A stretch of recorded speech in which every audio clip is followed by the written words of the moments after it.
Hoy tenemos a Agustín Cuenca, que aparte de amigo desde hace muchos años, es emprendedor consolidado en muchos proyectos, siempre en la tecnología más puntera y, cómo no, pues ha terminado involucrado en proyectos de inteligencia artificial, que son los que vamos a hablar y a explorar en esta entrevista. Buenas, Agustín. Hola, Lucas. Como ves, siempre un tío muy original, ¿sabes? En un tema en el que no está nadie ahora. Sí, bueno, yo creo que hay mucha gente y hay mucho ruido, etcétera, pero creo que es consecuencia de que la oportunidad cada vez es más claro que es una oportunidad de verdad, con fundamentos sólidos y con generación de valor real en el mundo, en el día a día, ¿no? Sí, yo creo que eso es así.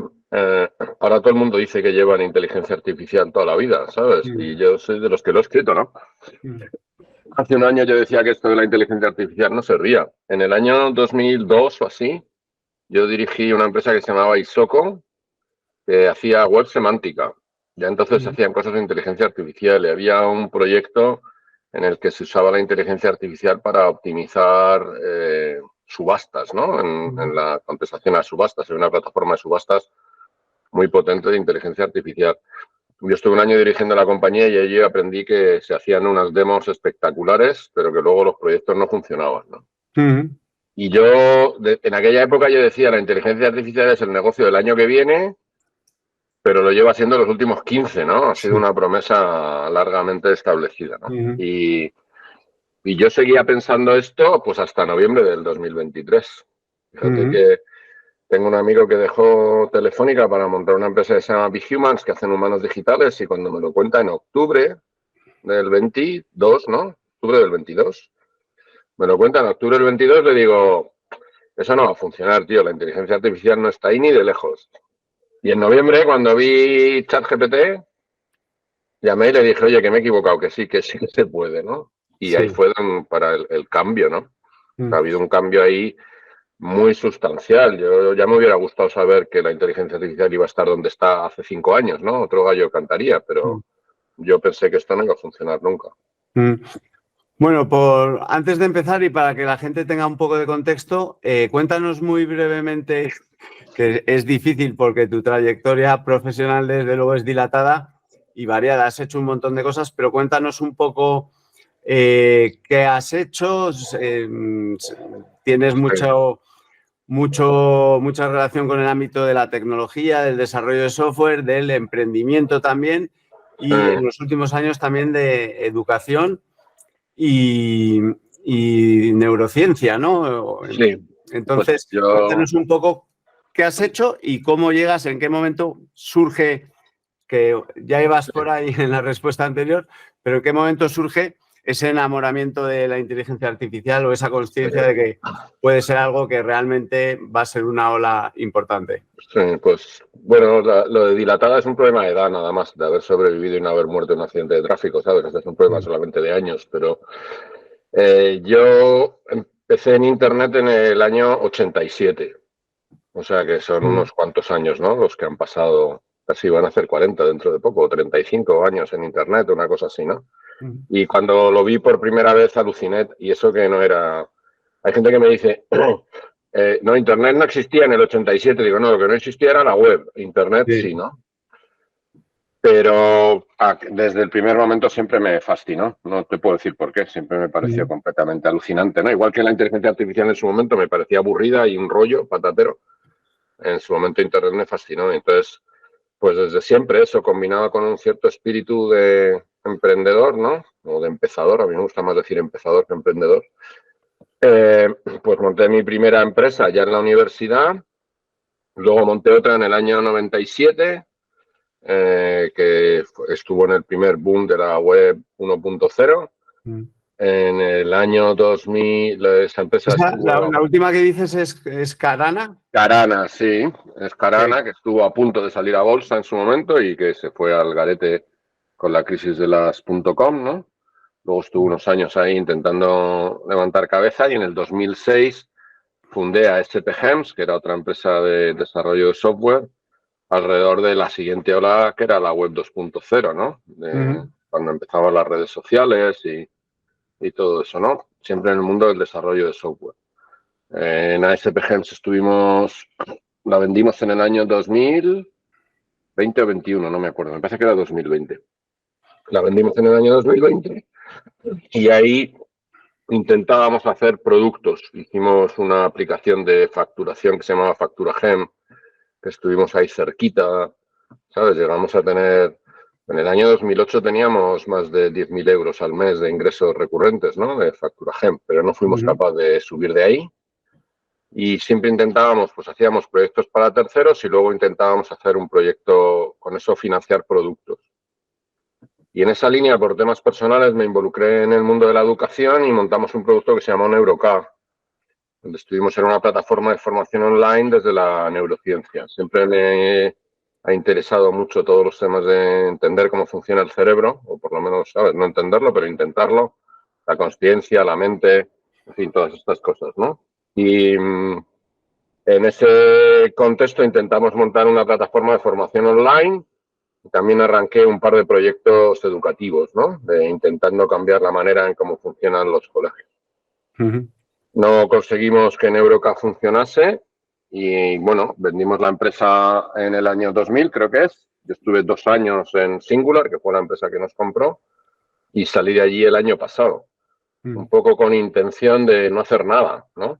De estar un año de sabático. Eso me cuesta creer lo que... Bueno, esa era mi intención. Desde luego era la intención, ¿no? Y quería pensar algo alrededor del tema de educación y, bueno, tenía previsto pues ir a Estados Unidos a estudiar y hacer algunos viajes y tal. Pero bueno, por el camino explotó toda la revolución de la inteligencia artificial, de todo lo que ha pasado, ¿no? Con la IA generativa y a partir de ahí, pues estoy volcado en ello, ¿no? En este momento estamos haciendo, digamos, montando un proyecto que se llama Antaina. Antaina significa espabila en asturiano, ¿no? En mi pueblo, ¿no? Espabila. Se llama Antaina el proyecto, que pretende ser... nuestro objetivo en Antaina es acelerar el aprendizaje de las organizaciones. Con tecnología, con formación, con diversas cosas, ¿no? Y ahí estamos trabajando mucho en la línea de almacenar conocimiento corporativo. ¿Cómo hacemos? O sea, así, por no enrollarme mucho, la velocidad de aprendizaje tiene que aumentar. Las organizaciones tienen que aprender más rápido. Y hoy ya no vale ni siquiera como individuos el aprendizaje individual, ¿no? Impulsar es un ejemplo de eso, es un intento de aprender colectivamente.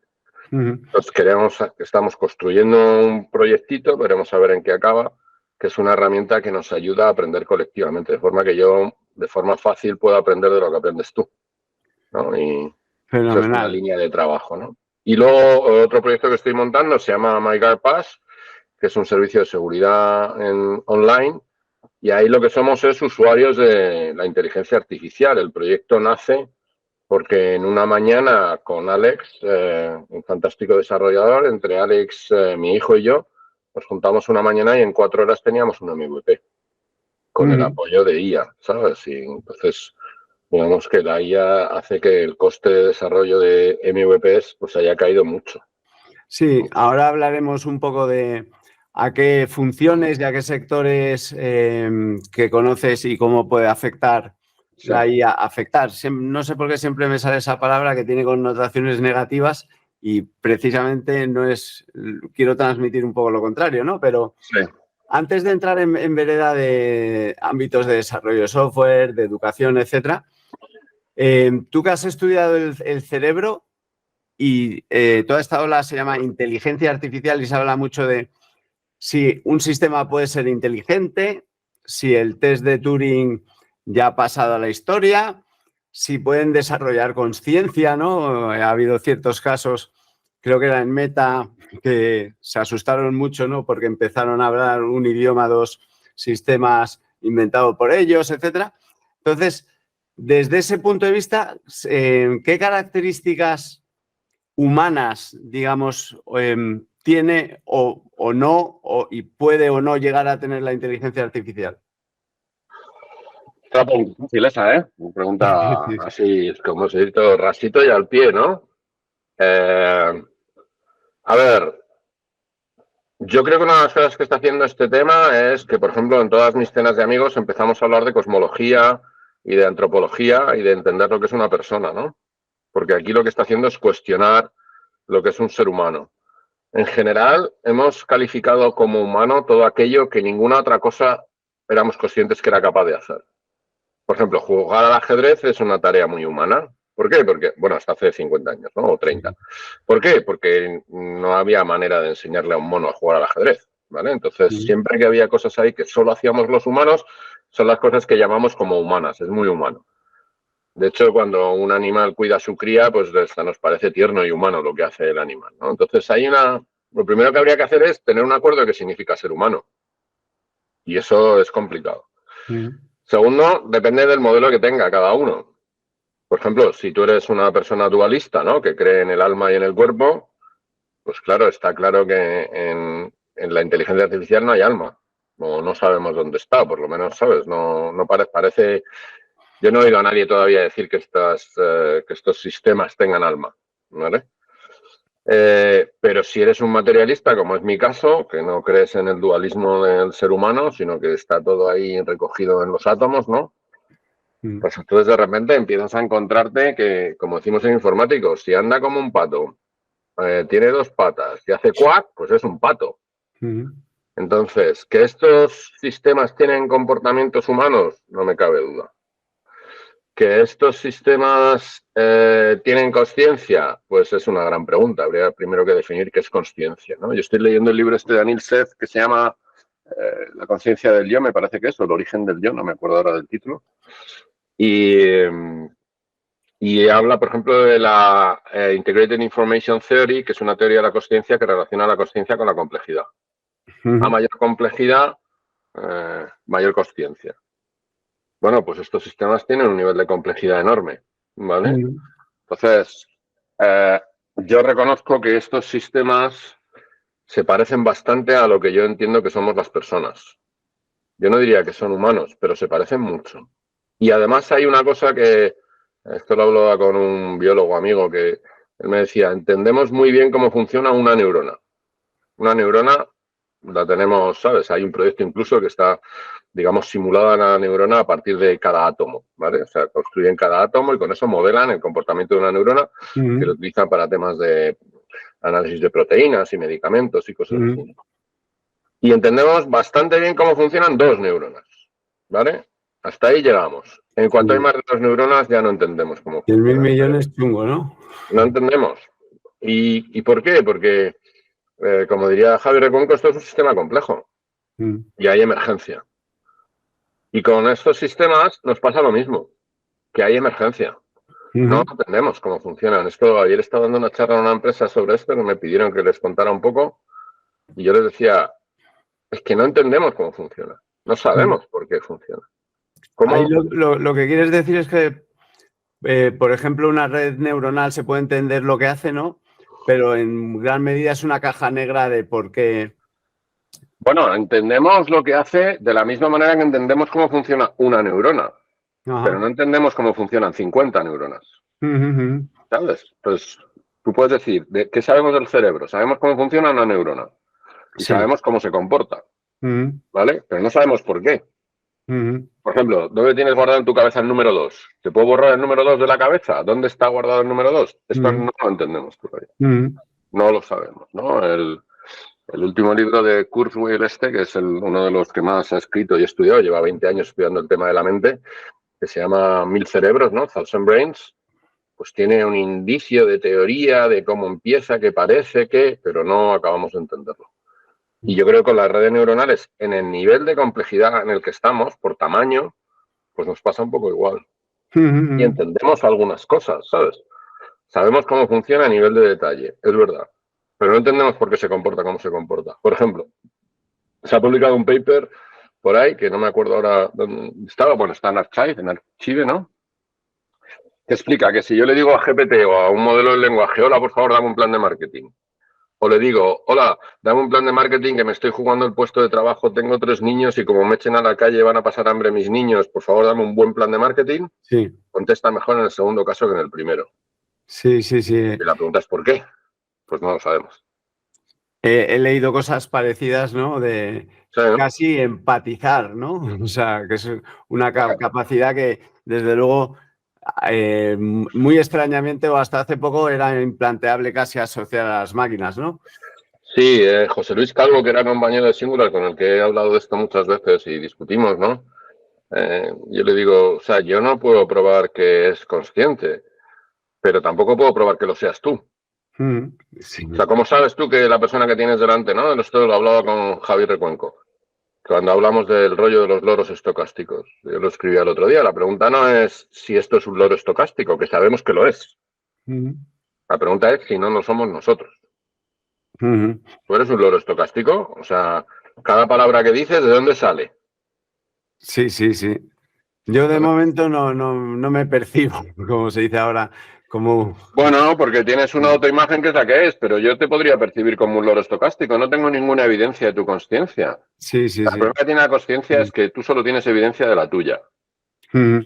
Y la mía la infieres, pero no tienes consciencia. Entonces, la de GPT, o vamos, la de cualquier, digo GPT porque ahora ya, digamos que LLM y GPT se han convertido en sinónimos casi, ¿no? Pero entonces, ¿sabes? Un LLM es consciente. Ujú. Pues yo no lo sé, pero lo parece. Me gustaría, Agustín, que nos contaras un poco o entrar ya en analizar distintos sectores y funciones y cómo pueden aplicar la inteligencia artificial.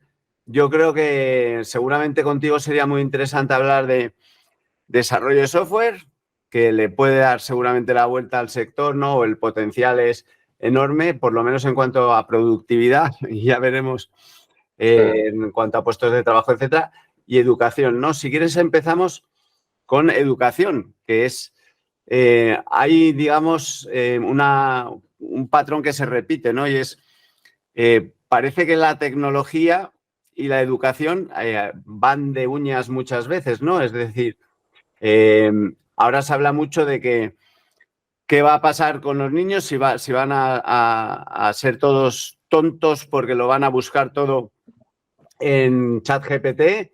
¿Qué sentido tiene hacerles hacer un trabajo si lo van a fusilar? Y eso supongo que pasaría antes con Internet, con Google, en su momento con la calculadora, etcétera, pero volvemos a pensar o a tener una cierta visión negativa de cómo puede afectar esto a la educación, ¿no?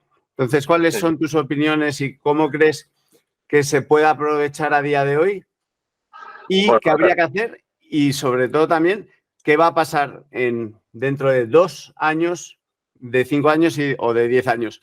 yeah. Que eso es, nadie tiene una bola de cristal, pero supongo que sí tendrás intuiciones de por dónde pueden ir los tiros, ¿no?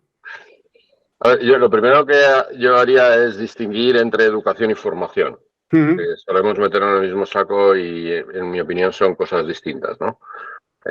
Cuando estamos hablando de educación hay una parte de desarrollo de valores y capacidades básicas, ¿no? De las personas, ¿no? De los niños, ¿no? O sea, y ahí el proceso es bastante diferente de cuando estamos hablando de enseñar a alguien a programar o de enseñar a alguien eh, algún tipo de habilidad o capacidad profesional, ¿no? Entonces, cuando estamos hablando de educación, en mi opinión, depende mucho de cuáles son los objetivos, ¿no? Yo siempre he dicho que en educación la diferencia... ¿Cuál es a ti educación suena guay y adoctrinar suena fatal, ¿no? Sí, más o menos. Sí, la Educación pregunta... no te creas que me suena guay. Yo Sí, desde hace unos años me gusta mucho más el concepto de aprendizaje, ¿no? De sí. tomar la responsabilidad de aprender. Pero sí me gusta el matiz que has hecho respecto a educación, ¿no? Y incorporar, más allá de la adquisición pura de conocimientos, pues Eso es. valores y otros aspectos que son importantes. Me parece un buen matiz. Entonces, yo creo que yo diría varias cosas de lo que tiene que ver con educación y con IA, ¿no? Lo primero es que esto acaba de empezar, que llevamos apenas un año, ¿vale? Con la inteligencia artificial generativa disponible, digamos, de manera ubicua, fácil y tal. Sí, sí, es que es Claro, alucinante. tú tienes que pensar que, por ejemplo, el rollo de la Flipped Classroom, ¿no? Que es como de principios de los 2000, pues todavía en muchos sitios no se ha integrado ni sabemos cómo se usa. O sea que, Sí, sí. digamos que las cosas al final tardan mucho en llegar a la mayoría de la gente y estamos todavía ahí en un proceso de cambio. Para que no lo sepa, porque mucha gente no conocerá el concepto de Flipped Classroom, básicamente es en vez de dar la clase, explicar las cosas y mandar los deberes para después, se trata de que de forma autónoma tú adquieres los conocimientos, los revisas y en la clase consiste en que se ponen en práctica esos conocimientos, ¿no? En vez de hacer los deberes en casa y dar clase en el cole, la clase la haces en casa y los deberes los haces en el cole, ¿no? Sí, simplificando mucho, ¿eh? Entonces, son conceptos bastante nuevos, ¿vale? Y que pues tardan en llegar a la gente. Pues a mí me parece que para analizar el tema de la IA en la educación hay que hacer varias cosas. La primera es entender si tenemos que cambiar qué tipos de personas queremos educar. ¿Sí? Queremos educar, no sé cómo decirte, queremos gente que está a favor de tener criterio propio o no. Queremos gente que se crea todo lo que le digan o no. Ese tipo de cosas, ¿no? ¿Qué nivel de fiabilidad? O sea, ¿qué características personales son los seres humanos que queremos educar? ¿Vale? Y yo creo que la inteligencia artificial cambia el tipo de personas que necesitamos educar. Porque necesitamos personas con más criterio que antes. Si antes tener criterio era un factor importante de las personas, pues ahora lo es más. El sistema educativo en el siglo XVIII, XIX lo que quería era formar gente uniforme, que supiera leer y matemáticas. Y ese era el objetivo del sistema educativo. Entonces, lo primero que hay que pensar es, los objetivos del sistema educativo tienen que cambiar. Claramente parece que hacia ser más creativos, más colaborativos, tener más capacidad de criterio, tener más velocidad de aprendizaje. Por ejemplo, uno de los problemas que tenemos las personas, nuestro cerebro, si yo te digo algo que contradice tus creencias más profundas, se activan en tu cerebro las mismas áreas que si te amenazo con un palo. ¿Vale? Es decir, nuestro cerebro se resiste al cambio, evolutivamente se resiste al cambio. Pues necesitamos cerebros que tengan menos resistencia al cambio. Eso, a mí yo lo llamo aprender a desaprender, ¿no? Entonces, necesitamos personas que no están tan aferradas a lo que saben, porque esto cambia tanto que la capacidad de cambiar de principios, ¿no? De estos son mis principios y no te gustan, pues los cambio. La capacidad de cambiar lo que sabes aumente. Necesitamos gente que con ganas de cambiar, que no le produzca miedo el cambio. O sea, digamos que para que se use bien o desarrolle todo el potencial que tiene en el campo de la educación, haría falta un cambio de criterio de objetivos, ¿no? Objetivo. Profundo en la... Sí. Eso es interesante porque puede pasar de muchas formas. Es difícil que pase, por ejemplo, en un sistema educativo muy, muy grande, ¿no? Pero cada vez, por ejemplo, hay una tendencia más a responsabilizarse a nivel familiar de la educación de tus hijos precisamente en esos aspectos. Claro. Incluso homeschooling, ¿no? Como hace Elon Musk. Bueno, Elon Musk ha creado escuelas, ¿no? Pero sí hay ciertas iniciativas que tienen esa actitud más positiva ante el cambio y, por ende, ante la inteligencia... Bueno, o sistemas como las escuelas democráticas, ¿no? Yo solo soy fanboy de una persona que es de Yaakov Hetz, que es el fundador del movimiento de las escuelas democráticas, un israelita, ¿no? Y las escuelas democráticas son escuelas donde cada alumno decide lo que quiere aprender. Pues yo creo que eso hoy va a ser cada vez más posible. Piensa que, por ejemplo, hoy tú puedes aprender de cualquier cosa solo con la ayuda de una inteligencia artificial. Yo hice la prueba, quería entender un poco más de quantum computing y es súper fácil aprender quantum computing. Sí, sí. Coges, le dices a GPT, por favor, dame un índice de un curso de quantum computing. Vale, pues vamos a empezar por el primer tema. Dime en Perplexity le dices, dame 3 vídeos explicándome qué es esto del entanglement y te ves los vídeos. O sea que una persona con estas herramientas puede aprender de cualquier cosa al solo, ¿vale? Claro, big problem. Ya no hace falta profesor, ¿o sí? Lo que no hace falta, supongo, es el profesor tal y cual lo hemos venido concibiendo hasta ahora, ¿no? Ahí, ¿no?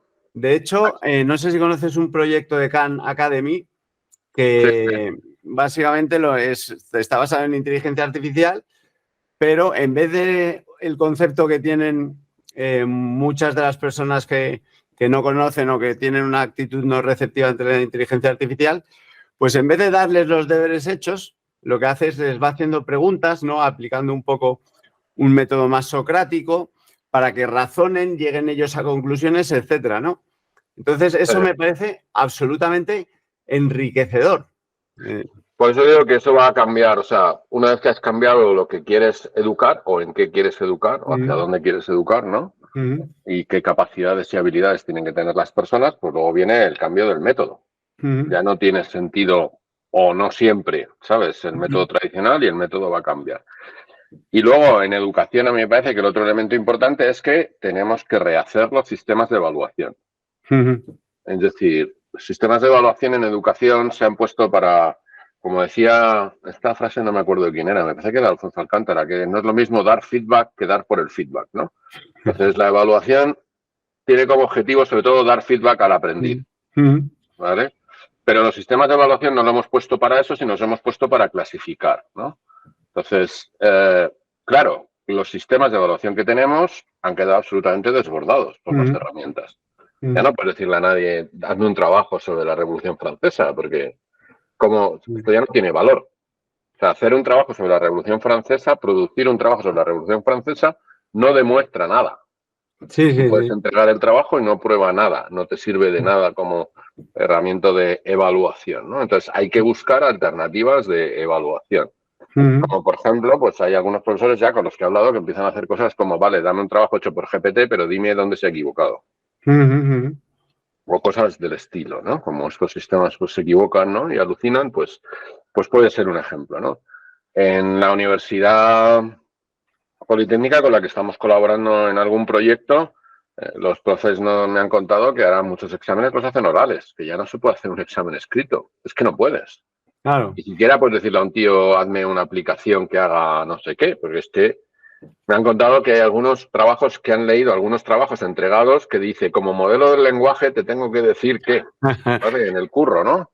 Eso ya es grave. Claro, bueno, esto es como el chiste del que copiaba en el examen y del que copiaba le habían puesto, ¿te sabes la respuesta? Y decía, no, y él ponía en el examen en su copia, yo tampoco.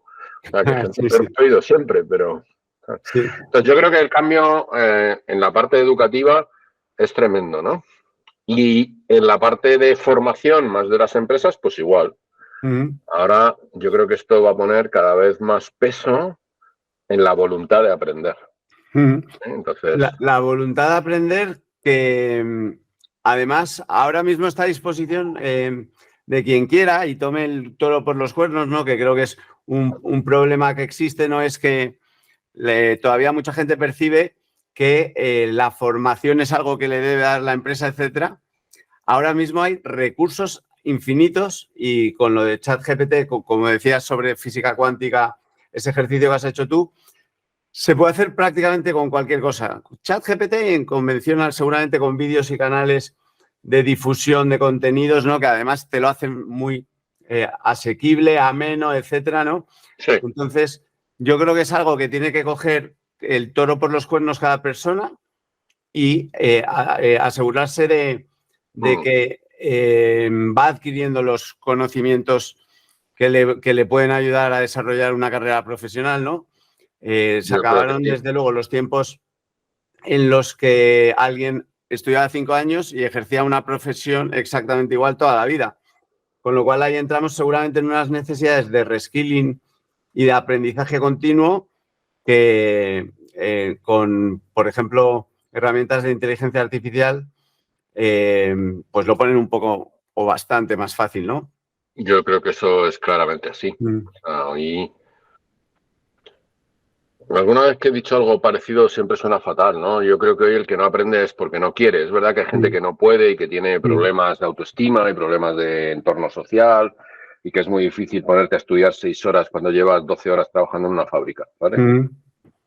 Pero es verdad que hoy está a disposición de cualquiera aprender de cualquier cosa. Ya con ayuda encima y con alguien que te lo explica. Y como decían en el paper este de Andresen Horowitz hablando de educación, además con infinita paciencia, no se enfada, no le molesta que no lo entiendas, te lo explica todas las veces que quieras y cada vez de una manera distinta. O sea, es decir, que cualquier profesor, cualquiera que ha dado clase, sabes que a la cuarta vez que un alumno te dice no lo entiendo, le mandas a hacer guano, ¿no? Sí. Pues GPT no. GPT le puedes decir, vuélvemelo a explicar. Y no se enfada, ¿eh? no se cabrea, no se molesta, no... Al revés, está encantado porque le pagas más pasta, ¿no? Cada vez que le preguntas, pero...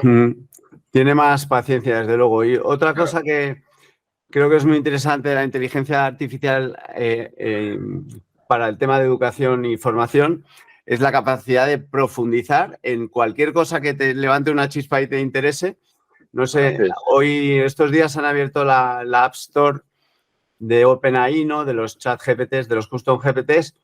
He estado cacharreando con uno que consulta papers científicos, tiene agregados todos, con lo cual, o sea, prácticamente la capacidad de adquirir conocimiento, desde luego mucho más allá del libro de texto o de lo que sabe un profesor, es que la expande, la hace prácticamente infinita, ¿no? Sí, así es. Entonces... Agustín, el otro campo donde tienes mucha experiencia, hablabas antes de que en el 87, me parece que has dicho, empezabas con Internet, etcétera. Gran parte de tu carrera ha estado centrada en desarrollo de software, ¿no? Sí. Y desde luego es un campo que hasta ahora parecía, no, te pregunto tu opinión ahora, ¿no? Pero parecía como el que más potencial tenía y ahora creo que no habrá prácticamente desarrolladores que no hayan incorporado herramientas como Copilot o ChatGPT directamente a su trabajo, ¿no? Entonces, no estoy de acuerdo. Mogollón de gente que no lo está mirando. Todavía muchos desarrolladores no lo hacen. En una charla y en el equipo técnico lo habían probado, lo habían mirado, pero no lo habían integrado. ¿Cuál crees tú que es la actitud de la gente? En principio, un desarrollador de software, uno tiende a pensar que pueda tener una mentalidad más receptiva a estas herramientas, pero en este caso el límite entre aumenta mi productividad o pone mi trabajo en peligro, ¿no? Es sutil, ¿no? Entonces, ¿qué opinas sobre todo esto? Porque, por ejemplo, para hacer pair programming, pues en vez de 2 personas, se necesita una persona y un copilot, ¿no? A ver, aquí este es un tema que tiene mucha amiga, ¿no? Como ves, te estoy haciendo preguntas sencillas. Los desarrolladores de software, en contra de lo que parece, en mi opinión, son gente bastante poco innovadora. ¿Vale? En general, ¿eh? Les gusta cambiar de tecnología, pero en el fondo siguen trabajando de la misma manera que toda la vida. ¿Vale? Entonces, no son muy propensos al cambio. De hecho, por ejemplo, tienden a cambiar poco de entorno de desarrollo de software. El IDE que utilizan no lo suelen cambiar. Hay gente que sigue utilizando el mismo editor que yo usaba en el año 80, ¿sabes? O sea, el BIM sigue siendo un editor ahí con mucho recorrido, ¿no? Entonces, esto de asumir que porque te dedicas a la tecnología eres un innovador, yo esto me lo pensaría. No es verdad que esto sea así. Hay mucho informático que es muy poco innovador y muy segurolas. Que no quiere cambiar y que además ha vivido que cada vez que alguien le ha propuesto una cosa nueva, pues ha dicho, cielos, qué horror. Es decir, que, por ejemplo, el primer trozo de software que se hizo en Java en España lo hizo mi equipo en el año 97, ¿vale? Que además ganamos un premio al mejor applet de Java en el mundo en su momento, ¿no? De una cosa que hicimos para Repsol. 97, ¿eh? Sí. ¿Vale? Java fue una tecnología que se adoptó súper rápido por muchas razones, pero todavía queda un montón de gente que no usa Java y que está ahí en el proceso de adopción de Java. Ayer hablaba con un amigo y dice que todavía queda mucho COBOL en los bancos, ¿no? ¿Y esto por qué es? Pues porque las cosas cuesta cambiarlas. Entonces, el primer mensaje es no necesariamente todos los desarrolladores de software son así. Segundo, hay un fenómeno del cerebro y es que negamos la realidad. ¿Sabes? Tú no quieres ver la realidad. ¿Por qué el que se lleva los cuernos es el último que se entera? Pues porque no lo quieres ver. Lo saben tus amigos, lo sabe todo el mundo, pero tú lo niegas, tu cerebro niega lo que no quieres ver. Y creo que esto en informática hay mucho. Hablas con muchos desarrolladores y te dicen, ya, para hacer chorradas vale, pero en cuanto haya que hacer una cosa compleja, esto no vale. O cuando existe. Y yo digo, bueno, puede ser. Tú no puedes llegar a GPT y decirle, hola, construyame un GPT. ¿Vale? Pues probablemente no sirva para eso, ¿no? De momento, pero ya veremos. Entonces, yo creo que esto es lo primero que habría que decir. Lo segundo es que hay partes del trabajo de desarrollo. La gente confunde el trabajo de un desarrollador con el trabajo de programar. Yo lo verbalizo siempre de la misma manera, ¿no? En las pelis, los informáticos, los hackers son y escriben a toda velocidad y tal, ¿no? Cuanto más rápido escribe, mejor es el hacker. Pues los mejores desarrolladores que yo conozco escriben con un dedo así y es como, ¿sabes? O sea que lo que es el puro trabajo de programación no es una parte muy relevante del sistema. Hay una parte que tiene que ver más con pues, el entendimiento del problema, la comunicación con el usuario, la experiencia, etcétera. Claro, eso no quiere decir que hoy el 40% del código que hay en GitHub está generado por IA. Ya ese porcentaje a día de hoy. A día de hoy, ¿vale? Entonces, sería muy fácil decir, coño, si el 40% del código lo hace la IA, pues eso quiere decir que tengo que reducir un 40% mi coste de desarrollo.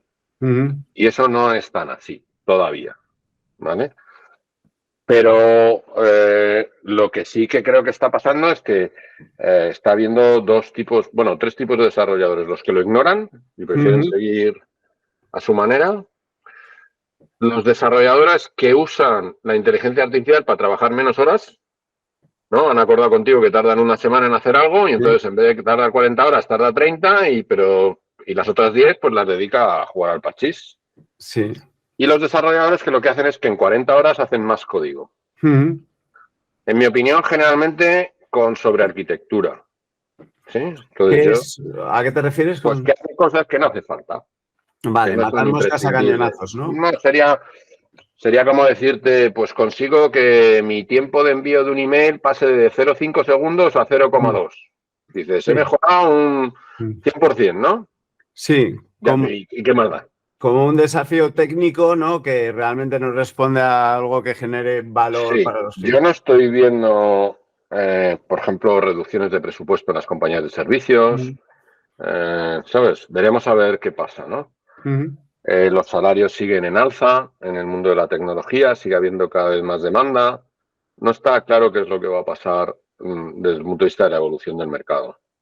Ahora bien, en todos los documentos, en todos los informes y cuando entiendes cómo funcionan los modelos del lenguaje, claramente, ¿sabes? La programación como tal es uno de los sectores que más va a sufrir.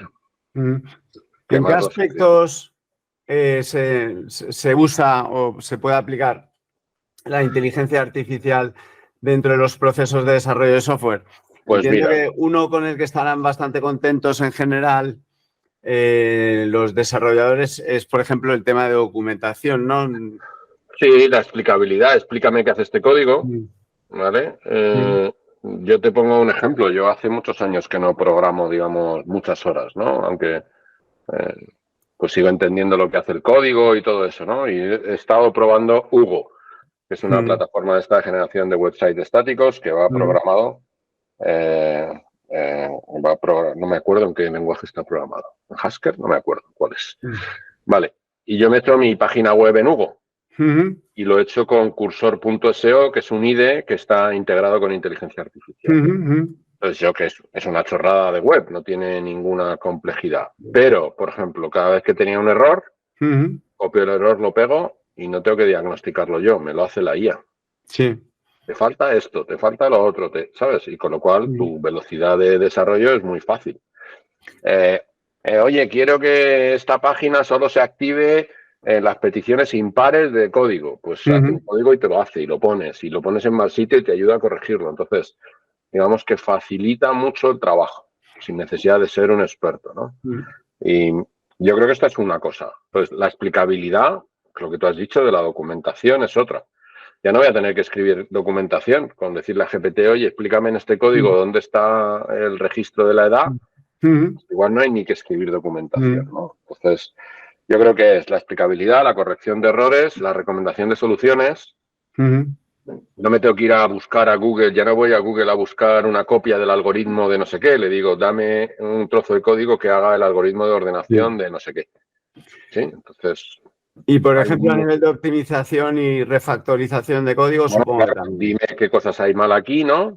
Y ayúdame a mejorarlo, ayúdame a mejorar el tiempo. Ayer me preguntaban, ¿ni un modelo de datos? Pues igual, tengo este modelo de datos, desnormalízalo o normalízalo. dime qué cosas están duplicadas. Pues yo creo que ahí hay muchísimo trabajo de eso que se va a hacer. Por ejemplo, todo el trabajo de migraciones. Tengo una aplicación hecha en JavaScript y la quiero poner en Java.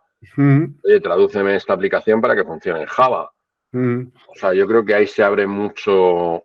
Sí que es verdad, y yo creo que esto está también pasa en todos los campos en este momento de la IA, que hay una distancia muy grande o bastante grande entre lo que sabemos que se puede hacer y lo que puedes hacer de manera inmediata. O sea, por ejemplo, yo te digo a ti, Lucas, o sea, que se puede generar una imagen con inteligencia artificial que haga cualquier cosa y que una imagen la que tú quieras. Vale, ahora hazlo. Por ejemplo, yo el otro día quería dar en una charla, contar el chiste del oso, ¿no? Del tío que va corriendo con las zapatillas y el oso, y quería una imagen del chiste. Pues no lo conseguí. Es verdad que le dediqué 10 minutos. Si me pongo 8 horas, pues lo consigo, ¿no? Pero eso quiere decir que de lo que se puede hacer, en teoría, a lo que puedes hacer ahora, sigue habiendo un salto. Y en el desarrollo de software pasa igual. Una cosa es lo que en teoría se puede hacer y otra cosa es lo que se puede hacer mañana. Una cosa que no sé si coincides conmigo, pero que es distinto a todo lo que ha pasado antes en tecnología, yo creo con la inteligencia artificial, es el ritmo que lleva, ¿no? Es decir, esto que estás contando, si me pones un ejemplo concreto, es que no me sorprendería nada que en 2 meses, eso que has dicho, yo llevo un par de años grabando vídeos y siguiendo herramientas y cosas de inteligencia artificial y en muchos de ellos digo, por ejemplo, lo siguiente a partir de que me haya generado esta imagen sería la pera si se pudiera generar un modelo 3D e imprimir en la impresora 3D. En 6 meses después de eso, es real, ¿no? Entonces, Carlos el de DOT CSV, que dice, mis predicciones para el 2024 creo que las voy a tener que reducir para enero, ¿sabes? Porque es verdad, esto está yendo a una velocidad enorme. Es que esto es un... Mira, el otro día estuve revisitando una charla en vídeo de Pedro, no me acuerdo, este es un profesor portugués, el de El algoritmo maestro. Espera que lo estoy buscando, ¿cómo se llamaba este hombre? Que lo quiero citar porque el libro es Pedro Domingos, ¿vale? Este es un profesor, tiene una charla buenísima en Google Talk. Si buscas Pedro Domingos de Master Algorithm, tiene una charla buenísima. Y una idea que yo había visto hace tiempo, pero que había olvidado y que ahora mismo se me ha grabado, y es que hasta ahora los humanos teníamos 3 fuentes de conocimiento, ¿vale? Una es nuestro ADN. El ADN tiene conocimiento que nos ayuda pues, a respirar, a comer, ¿sabes? Para un montón de cosas. La segunda fuente de conocimiento que teníamos los humanos es la experiencia vivida por cada cerebro, lo que tú has visto, vivido, olido, comido y sentido durante toda tu vida. Eso forma parte de eso te ayuda a tener conocimiento, ¿no? Te ayuda a no meter los dedos en los enchufes, por ejemplo. ¿Vale? Y la tercera fuente de conocimiento que teníamos es la cultura. Lo que aprendemos de la sociedad en la que vivimos, ¿no? Que esto para Harari, en el libro de Sapiens, pues explica por qué los humanos evolucionamos más rápido que el ADN, ¿no? Y es gracias a la cultura. O sea, nuestras sociedades, los leones de hoy tienen la misma sociedad que hace 20.000 años. Nuestra sociedad no se parece en nada a la de hace 20.000 años por la cultura, porque ahí no ha cambiado ni el ADN, sino que ha cambiado la cultura. Y lo que explica Pedro Domingos en este vídeo es que ahora tenemos una cuarta fuente de conocimiento, y son los ordenadores. Ahora los ordenadores ya no solo tratan la información, sino que descubren conocimiento, descubren cosas, ¿no? Por ejemplo, AlphaFold, ¿no? Descubre cómo se doblan proteínas. Entonces, y resulta que una vez que hemos digitalizado el proceso de adquisición de conocimiento, es exponencial. Eso es un aspecto muy interesante, ¿no? El de tanto AlphaFold, etcétera, es que muchas veces estas tecnologías, y en concreto muchas basadas en distintos ámbitos de la inteligencia artificial, no es solo que se puedan usar como backup, ¿no? Antes hemos hablado de pair programming, ¿no? Por ejemplo, un médico que da un diagnóstico de una inteligencia artificial pueda revisar eso y decir, cuidado, o por qué, es decir, ese tipo de uso está claro que es bueno, beneficioso, etcétera, y es de los menos problemáticos muy entre comillas, ¿no? Que hay. Claro, si yo te muestro esto se lo preguntaba a un amigo el otro día. ¿Tú qué prefieres? ¿Un médico que estadísticamente el médico en su vida se equivoca un 98% de las veces? o un algoritmo que se equivoca, perdona, que acierta el 98% de las veces, o un algoritmo que acierta el 99,99% de las veces. Sí, sí, sí. Eso va a pasar también con los coches autoconducidos. Luego hay una serie de fricciones, ¿no?, a la hora de adoptar las tecnologías, pero un aspecto muy interesante es no solo que puedan ayudarte o revisarte lo que hace una persona humana, ¿no?, sino que van más allá. El otro día leía un proyecto que es capaz de analizar con computer vision resonancias magnéticas e identificar precozmente posibilidades de cáncer, ¿no?, de cáncer de páncreas, ¿no? No, como decías antes, lo de la caja negra, no se sabe muy bien cómo, pero él ahí ve cosas que los humanos no pueden ver, ¿no? O sea, no es solo un backup, una ayuda, etcétera, sino que va más allá. Y AlphaFold con el pliegue de las proteínas también, ¿no? Y en avances científicos, yo creo que eso está por explotar, ¿no? Pero Así es, yo creo que ahí se abren un montón de campos nuevos. Piensa que el ADN al final es un lenguaje, ¿eh? Sí, sí. ¿Sabes? O sea, que tenemos decodificado el ADN y sabemos que es un lenguaje de proteínas, no es más que un lenguaje. Entonces, seguro que hay gente utilizando IA para identificar patrones en el ADN y encontraremos explicaciones a cosas que nosotros no somos capaces de ver, por lo que te decía antes, porque ahora la fuente del conocimiento ya no es solo las tres que te decía, sino que ahora lo digital es capaz de generar conocimiento. ¿En qué áreas, no necesariamente limitadas a la educación, desarrollo de software, en qué otros ámbitos, sectores o funciones crees que va a aportar valor la inteligencia artificial? Ojo, yo te diría al revés, Lucas, dime un área en la que no. Sí, sí.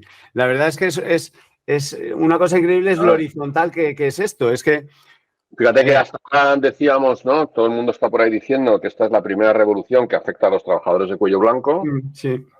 y menos a los de cuello azul. Y es verdad que toda la parte de física y robótica pues va por detrás de lo que es el desarrollo de software. Pero yo creo que esto va a una velocidad que te mueres, ¿eh? Yo creo que no va a haber ninguna actividad humana que no se vea afectada por el tema de la IA. No se me ocurre ninguna. Y cómo, ya dentro de visiones futuristas, etcétera, que obviamente son difíciles de establecer sin una bola de cristal, pero ¿cómo ves, no ya en industrias concretas, sino el futuro del trabajo, ¿no? Es decir, históricamente, por ejemplo, había un movimiento, me parece que se llama ludismo, ¿no?, que siempre demonizaba la tecnología, etcétera, y al final se han ido encontrando formas. Yo siempre digo, ¿cuándo es la última vez que has echado de menos un ascensorista, no? Entonces, al final se van recolocando las cosas. Pero sí he leído a gente muy válida diciendo que sí, eso ha pasado hasta ahora, pero que esto puede ser muy distinto, ¿no? Entonces, ¿cómo ves o qué opiniones tienes sobre eso? Pues mira, yo, una de las preguntas que no tengo respuesta es ¿qué soy capaz de hacer yo que creo que no es capaz de hacer la IA? Y no estoy hablando de la IA de ahora, estoy hablando de la IA dentro de 5 años. ¿Vale? No sabemos. Yo creo que a mí no se me ocurre nada. Yo creo que esto va a ser un cambio que probablemente no pase como en todas las innovaciones, tan pronto como los que nos gusta la innovación pensamos que va a pasar, pero sí mucho antes de lo que piensan los que no les mola la innovación y piensan que esto no va a cambiar. Y creo que va a haber un cambio muy importante porque esto afecta a la relación fundamental de nuestro sistema económico, que es la relación entre capital y trabajo. ¿Vale? Entonces, claro, si de repente estamos en un mundo donde todo el trabajo lo puede hacer la IA, ¿qué hacemos con las personas? Pues esto va en la dirección de la renta básica universal, con una gran probabilidad. ¿Vale? Y si vamos a hacer la renta básica universal, los muy liberales tenéis un problema con qué vamos a hacer con eso, ¿no? ¿Cómo vamos a repartir el dinero? Tú piensas que con la revolución industrial que aparece el capitalismo, ¿no? Hasta entonces estábamos en sistemas feudales y totalitarios. Lo que cambia el capitalismo es la relación entre el capital y el trabajo. Esto suena muy marxista, ¿no? La relación entre los medios de producción y el trabajo y dónde se queda la plusvalía. Yo creo que esto lo va a cambiar. No tengo la respuesta hacia dónde, pero es un cambio muy relevante. Imagínate en un pueblo donde todos son fábricas autónomas y todos son robots. ¿Quién paga el IRPF? ¿De dónde sacamos los impuestos para pagar la luz, la policía, las carreteras? ¿A quién le vamos a poner impuestos? ¿A los robots? ¿A los beneficios? Bueno, ya hay algunos movimientos que van por esa línea y que dicen que tienen que cotizar. En cuanto a la renta básica universal, hay mucho... no es tan poco liberal eso, o sea, hay mucha gente que lo considera... Esto está grabado, Lucas. Sí, Lucas dice que la renta básica no es muy liberal. Esto me encanta oírlo. No, quiero decir, ha habido estudios, por ejemplo, planteamientos con impuestos negativos, etcétera, Sí. y que garanticen un nivel de subsistencia o de poder adquirir servicios y que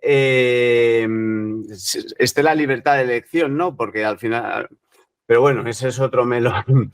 No sé cuál es la solución, ¿eh? Y no tengo, muchas veces la gente, ¿y tú qué opinas? Pues no tengo todavía opinión formada, ¿no? Sobre muchos de estos temas, porque esto es tan apabullante la velocidad que es muy difícil tener opinión, ¿no? Y no te digo ya, opinión es difícil tener y criterio ya no te quiero ni contar, me parece imposible tener criterio, pero yo sí creo que va a ser un cambio de ese calado, donde aparecerán, pues igual tienen que aparecer nuevos tipos de impuestos o nuevos mecanismos de redistribución de la riqueza o, ¿sabes? Mucho... No lo sé, pero vamos a ver dónde acabas.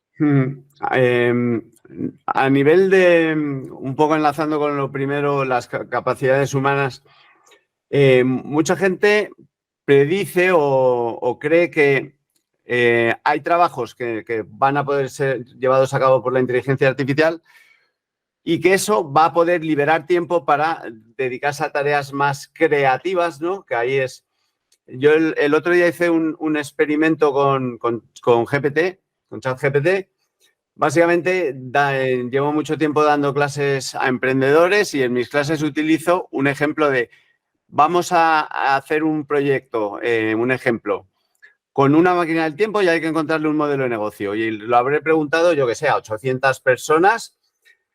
A ChatGPT se lo pregunté y me dio seguramente entre las 10 respuestas más creativas que he obtenido, 5, la mitad al menos, eran de ChatGPT. Me quedé impresionado, ¿no? Entonces, no sé si eso es algo que creas que puede suceder o al final, potencialmente, la creatividad como atributo que muchos consideran que es humano y que no van a poder tener las máquinas, pues también se va a ver comprometida.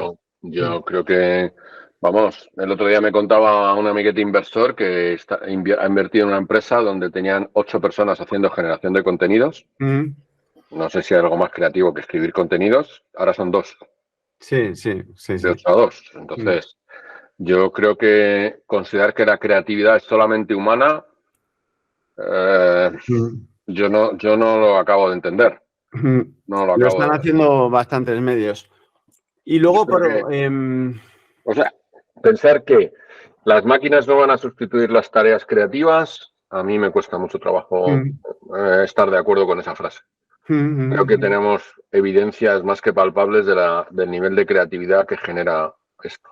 O sea, la creatividad ha dejado de ser una actividad únicamente humana. Es más, seguramente, un punto de vista romántico, ¿no? Que real, ¿no? Esto creo yo. Vale. Y luego, creo que en esta conversación queda claro que esto va a toda leche y va a tener un impacto enorme. Sí. Hay gente, muchos académicos y mucha gente del mundo de la inteligencia artificial que incluso aboga por pararlo, ¿no? O sea, que de alguna forma se ven sobrepasados. Luego hay muchas justificaciones de posibles intereses ocultos, ¿no? Y que la escena a nivel de tecnología pueda estar dominada porque estos modelos, sobre todo en IA generativa, son muy caros de entrenar, etcétera. Entonces, ¿tú consideras que habría o que es una buena idea pararlo? ¿Y cómo es el futuro de la industria ¿qué va a haber? A nivel de proveedores de tecnología fundamental, muy pocos. También hay muchas herramientas open source que están dando muy buenos resultados. O sea, ¿cómo ves que pueda evolucionar la industria y dentro de 2, 3, 5 años, cómo va a estar configurada? Luego también hay temas de regulación ahí. Sí. Por de lo primero a lo último que has mencionado. Esto había que pararlo para pensar. Creo que es una pregunta equivocada porque no se puede. Es como si tú me dijeras, vamos a pensar un mundo sin gravedad. Pues no se puede. Piensa lo que quieras, pero en la Tierra, pues la gravedad, estos son los gravity problems. Esto no se puede parar, porque no lo puedes parar. Lo puedes parar en Europa, pero ¿tú crees que alguien va a parar a los chinos? ¿O al Departamento de Defensa? O sea que tenemos a los rusos tirando bombas en Ucrania sin ningún tipo de contrapeso ético, que les da igual matar uno que a 500, o lo que está pasando en Israel, ¿sabes? Donde hay gente que mata a un montón de personas. Bueno, sin discutir si tienen razón o no en ninguno de los casos, ¿no? Sin entrar en eso. Lo que quiero decir es que las personas encontramos argumentos para saltarnos los principios hasta los más básicos. No digo que... O sea, no quiero entrar en si está bien o está mal lo que hacen algunos de los casos que he dicho. Lo que he dicho es que lo hacen y encuentran argumentos para hacerlo. Por lo tanto, con el tema de la IA va a pasar igual. Siempre va a haber alguien que va a encontrar un argumento para no hacer caso a la parada. Y como puede, porque se puede, pues entonces lo harán. Con lo cual, no tiene sentido obsesionarte en parar esto. Pues no se puede, es imparable. Y la tecnología lo ha demostrado, la tecnología no se puede parar, ¿no? Entonces, eso es lo primero que diría. Lo segundo es, creo que esto va a tal velocidad que las cosas están cambiando mucho. Y no está tan claro cómo de relevante van a ser los LLMs como herramienta fundamental de competencia. Entonces, porque, por ejemplo, ahora con la tienda que ha montado OpenAI, con el tema de las versiones de ChatGPT, claro, el LLM puede ser intercambiable, ¿sabes? Hoy estaba leyendo, ¿no? Que, ¿cómo se llama este de los franceses? Mistral. Sí. ¿Vale? Había un artículo, un escrito del fundador de MySQL, Martin Mickels, que decía que Mistral está batiendo a GPT-4 en algunos contextos, y Mistral es open source, ¿no? Entonces, la competencia está absolutamente desbocada. Yo no tengo nada claro que esto vaya a ser un mercado de winner takes it all, que era lo que pasaba hasta ahora, ¿no? Piensa que hasta, digamos, el gigante informático menos cuestionado, que era Google, yo no sé lo que ha pasado contigo, pero yo cada vez lo uso menos, ¿eh? Muy sorprendentemente, cada vez uso menos el buscador, ¿eh? Yo creo que estoy 50% ChatGPT, 50% Google, pero ¿Vale? Entonces, en una ¿sabes? tendencia imparable. Pues no, yo te diría que yo estoy para buscar cosas Perplexity, sobre todo, hacer preguntas ChatGPT, y Google lo uso solo cuando sé qué página es, pero no me acuerdo de la URL. ¿Vale? Entonces, yo creo que eso ha cambiado. Entonces, ¿cuál va a ser el entorno competitivo? Yo creo que va a ser muy competitivo, con muchos grandes players. No con grandes players, perdona, sino con muchos modelos del lenguaje en la base, ¿no? Y empezaremos a usarlos de manera diferente. Entonces, yo no creo que... O sea, tener un modelo fundacional propio ha sido una ventaja competitiva durante este año, el 23, ¿no? ChatGPT es mejor que los demás. No sé cuánto tiempo lo van a aguantar eso. Ya. ¿Vale? Entonces yo creo que va a haber mucha...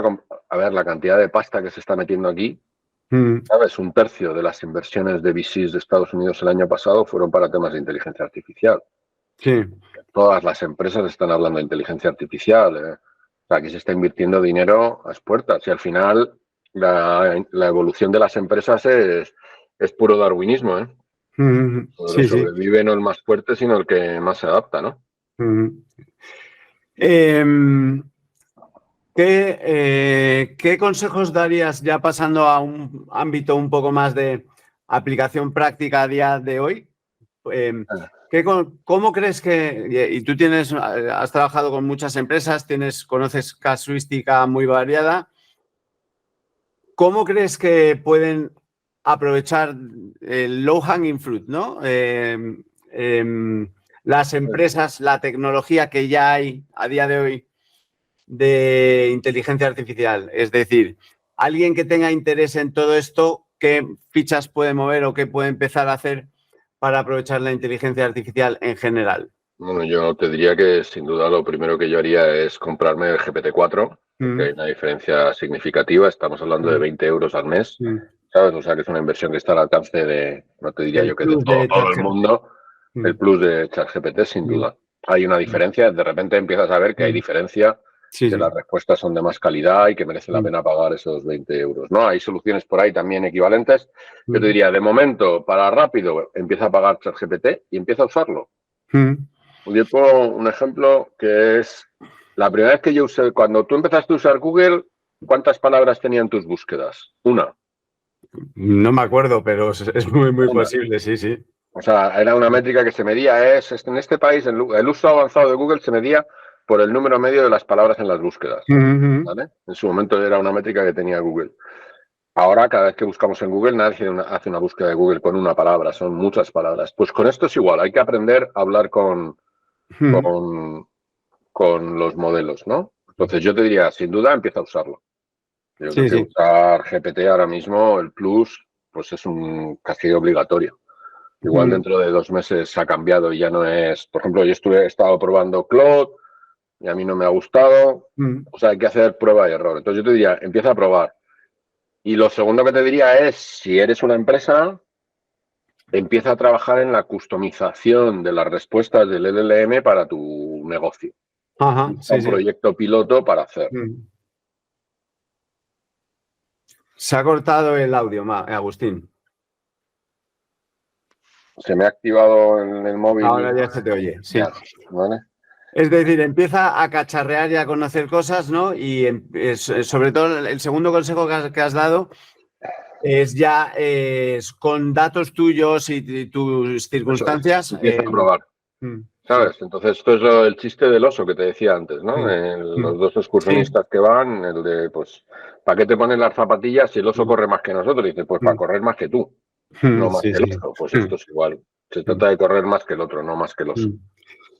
Y, por último, a alguien que esté interesado o sea, que vea el potencial que tiene todo esto, tenga una actitud positiva con todo esto, y también un poco orientado a gente que está empezando su carrera, ¿qué consejos le darías? Iguales son muy parecidos a los que acabas de contar, ¿no? Que es, supongo, métete hands-on, pero estudia, haz cursos, cacharrea, haz un proyecto, intenta montar una startup. ¿Cómo crees que se puede aprovechar todo? Déjame hacer una cuña publicitaria. Nosotros Sí. hemos lanzado un curso que se llama Liderando con Inteligencia Artificial. Es un programa de 4 fines de semana donde explicamos inteligencia artificial desde el punto de vista de negocios. ¿Vale? Entonces, pues lo estamos haciendo porque creemos que es una oferta que merece la pena y te vamos a acelerar, ¿no? Aprender de esto se puede, pero requiere esfuerzo y nosotros lo que hacemos es acelerar tu aprendizaje. ¿Sabes? Al final nosotros llevamos muchas horas dedicadas, tenemos un background que nos permite entender las cosas de una determinada manera y con eso te lo aceleramos. Pero aparte de matricularte en nuestro curso de liderando, ¿no? Que me escribís y encantado, yo te diría ponte a hacer cosas, ni siquiera estudiar. Yo creo que esto de ponerse a estudiar no tiene mucho sentido. Mira, un ejemplo, por ejemplo, yo recomendaría a todo el mundo que empiece a utilizar alguna herramienta de lectura del estilo de Readwise, ¿vale? Que te permite leer de mejor manera. Y la otra cosa que le recomendaría a todo el mundo es que se vaya montando su second brain. Nuestro cerebro no da suficiente, necesitas herramientas para aprender más rápido. ¿Qué utilizas para el Second Brain? Yo utilizo Logseq. Tenemos Logseq y hemos hecho un proyecto, que le hemos llamado Brain Hub, ¿vale? Donde estamos compartiendo nuestros Logseqs el equipo de la empresa. Y ya bueno. podemos empezar a preguntarle. Y entonces yo puedo aprender y utilizar lo que ha aprendido pues cualquiera de mis compañeros. Entonces en eso estamos trabajando. Digamos que lo que tenemos escrito en la web de Entaina, ¿no? En entaina.ai, acelerando el aprendizaje de las organizaciones. Y eso tiene que ver con las personas y con las compañías. Entonces, yo te diría fíjate, si me has preguntado un consejo y ahora se me está ocurriendo, dedica un poco de tiempo a aprender mejor. digamos, a técnicas de aprendizaje, Sí. todo esto que comentas, a nivel individual, ¿no? Pero también lo has comentado a nivel corporativo, la gestión del conocimiento. Yo me acuerdo cuando empecé mi carrera hace casi 25 años, se hablaba mucho y en estos 25 años se ha avanzado bastante poco, ¿no? A nivel sobre todo de conocimiento compartido, de un cuerpo de conocimiento, ¿no? Sí. Yo creo que ese es un terreno también muy interesante. Bueno, yo creo que la IA ahora nos puede ayudar porque antes el problema de los sistemas de gestión de knowledge management, ¿no? Sí. Pues nunca han funcionado. Nunca han funcionado, desgraciadamente, ¿no? Y yo creo que ahora tenemos una chance de que empiecen a funcionar de otra manera y que se pueda recoger y instrumentalizar el conocimiento corporativo, ¿no? Yo he hecho experimentos con alguna herramienta que estoy trabajando basada en Logseq, ¿no? También. Y una de las cosas que es alucinante es la capacidad que tiene juntando estas dos cosas, la capacidad, por un lado, de almacenar conocimiento y, por otro, de aprovechar y encontrarlo, ¿no? Que es uno de los grandes problemas, ¿no? Y que Thiago Forte y todo este movimiento del Second Brain van en ese rollo. Pero he hecho pruebas de pasarle el cuerpo de conocimiento entero y pedir que lo etiquete, que lo enlace. ¡Buah! Y es bastante alucinante, ¿no? Así es. Con lo cual, si eres de los que, como yo, estás con Omnivore o salvas más cosas de las que puedes digerir incluso, esa capacidad de ayudarte a encontrar o a responder preguntas, ¿no? Sí. Yo creo que es bastante poderosa. Bueno, no sé si quieres comentar algo más. Sí te quería preguntar un poco más sobre Entaina, ¿no? ¿Cómo pones en marcha el proyecto? ¿Qué servicios ofrecéis? Es muy nuevo el proyecto, pero seguro que tenéis algún caso de éxito con clientes y también, pues, cómo ofrecéis servicios de formación, de gestión, me parece también, ¿no? De outsourcing. Sí, aquí lo que queremos es ayudar a las empresas a acelerar el aprendizaje. Este es el leitmotiv de Entaina. ¿Y cómo lo hacemos? Pues combinando tres cosas. Tecnología, obviamente, para acelerar el aprendizaje, el foco en aprender, ¿no? Y luego la experiencia en la gestión de los proyectos de innovación tecnológica. Al final, yo me he dado cuenta que llevando 30 años en esto, pues yo andaba a la gente explicándole lo que era Internet. Y luego tenía que explicar lo que era la web 2.0. También me tocó explicar en muchas empresas qué era blockchain y su impacto. Pues ahora exactamente igual, ¿no? Entonces creo que ahí tenemos un diferencial que nos permite entender la tecnología más rápido que la media y explicarla mejor que la media. Y de esa manera ayudar a las organizaciones a hacerlo. Entonces un proyecto muy pequeño que acabamos de empezar, Lucas. Ojalá podría contarte que tenemos ya enormes clientes y tal, pero es un proyecto en el que estamos empezando y estamos empezando a hacer los primeros proyectos, incluido el que te he contado de Brain Hub, ¿no? Y los programas de formación. Entonces tenemos un programa de formación que estamos haciendo, el programa que hacemos ya la segunda versión, porque hicimos la primera en noviembre, que es lo encuentras en liderando.entaina.ai. Y también vamos a hacer una prueba con un programa de formación para el sector alimentario, que vamos a hacer un programa de formación de 8 horas, ¿no? Pues casi es más un seminario que un curso entero, ¿no? Pero en esa línea estamos de momento, ayudando a las empresas a entender qué cosas se pueden hacer con todo esto. A nivel del curso Liderando con Inteligencia Artificial, supongo que tú has hecho bastantes contenidos formativos, ¿no? En varios ámbitos. Sí. Supongo una característica de cursos y formación en inteligencia artificial que es distinta a otros ámbitos, ¿no? Aunque tú siempre te has movido dentro del ámbito de la tecnología, pero es que esto, según escribes un contenido, grabas una clase o lo que sea, prácticamente está desactualizado, ¿no? ¿Qué retos supone eso y cómo lo...? Bueno, pues el reto es que tienes que estar cambiando dinámicamente el programa. El programa no puede ser contenidos enlatados. De hecho, este Brain Hub que estamos construyendo, el objetivo que tenemos es decirle, mañana tengo clase, dame la presentación actualizada. Sí. ¿Vale? Entonces, es el proceso de actualización continua de los contenidos, es un elemento muy relevante. Al final, las empresas no tienen todo el tiempo del mundo que esto requiere, ¿no? Entonces, por ejemplo, sí tenemos ya un cliente donde somos su departamento de innovación. Entonces nos convertimos en su departamento de innovación en inteligencia artificial. Ahí colaboramos con la Universidad Politécnica y hemos diseñado un paquete de servicios de lo que hemos llamado innovación como servicio en inteligencia artificial, donde digamos que hacemos pilotos, bueno, es lo que tú pondrías en tu departamento de I+D, que no tienes capacidad o recursos para hacer con el tema de la IA, pues lo ponemos a disposición de las empresas, porque nosotros sí que estamos ahí, digamos, aprendiendo de manera continua. Fenómeno. O sea, como resumen, digamos, en Taina, intentáis que las organizaciones gestionen bien el conocimiento y aprendan Más de forma rápido. ágil. No hemos hablado de agilismo, pero estaríamos hablando 5 horas, ¿no? El agilismo da para otro debate entero con el tema de la inteligencia artificial. Yo creo que el agilismo en desarrollo de software, y verás, me voy a tirar a la piscina, dentro de 3 años no hablaremos de agilismo en desarrollo de software. ¿Por Y qué? esto te lo dejo aquí. Vale. Dame, antes de acabar, dime un poco una pista de por qué. Porque la agilidad tiene que ver con el coste de adaptación. ¿Sí? El agilismo nace porque de las especificaciones de un proyecto a lo que tú haces, luego las especificaciones cambian. ¿Sí? El cliente no sabe. El cliente no sabe lo que quiere. Si el cliente supiera lo que quiere, entonces yo no necesitaría ser ágil. ¿Vale? Yo siempre he dicho, si quieres que te haga un proyecto en tiempo y forma, dame las especificaciones cerradas y yo lo hago. Y no me las cambies. Entonces puedo. Pero si me las cambias, no puedo. Entonces tengo que entrar en agilismo. ¿Y por qué? Porque el coste de cambio es alto. Sí. ¿Sí?